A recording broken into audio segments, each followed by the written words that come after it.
The Velvet Gentleman on Twitch says, do you think we will see a socialist in the White House in our lifetime? I don't know. I don't know. Here's the thing, though. I had a conversation with Anand. Anand, I cannot pronounce it. I can pronounce his last name, Giridharadas. He's an author, Anand Giridharadas. And he's an author. He's a contributor with the New York Times. I'll be posting that in tomorrow's podcast. He's a contributor on MSNBC. He's a dude with the really fly hair. You know, it's like gray hair, but it's in waves and a point, you know. Of course, being bald, I take notice of really cool hair. I had a conversation with him today. And the conversation with him was so meaningful because we talked about, like, here's how we win. This is what he said, and I agree. I don't care what you call me. You could call me a socialist, you could call me a communist, you can call me a neoliberal. You won't call me a fascist. That's the only thing you can't do is call me a fascist. But I don't care, like, the particular identification. Here's how we win. What we're fighting for is fundamentally good and just and right. There's not a reasonable person who is a person of good faith and good conscience who would look at you and disagree with the following statements. We have more homes that are vacant than we have homeless people in this country.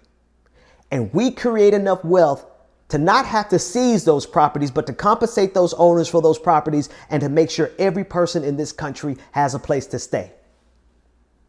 If we have enough wealth to do that and all of us create that wealth, why do we not do it?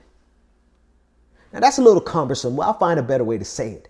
But the bottom line is we make enough money in this country to make sure that every single person has a place to live, period.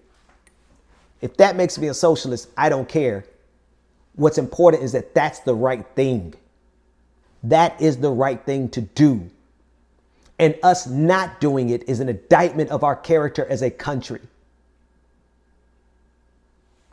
So whether or not we'll see a socialist in the White House in our lifetime, I think that's a little bit immaterial, so much as we get somebody in the White House who has that level of conviction about our responsibility to each other because of what all of us collectively create.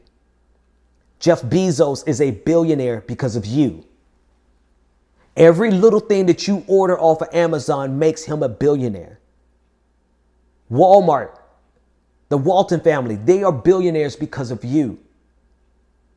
There is no wealth that is generated in this society that is not contributed to by every single one of us. So since we all collectively create this, then we should all collectively benefit from it. And it's the right thing to do. If we create enough wealth to make sure that nobody goes to bed hungry in this country, why on God's green earth would we not do it? So we convince them with the righteousness of our cause. And if that makes me a communist, if that makes me a socialist, I don't care.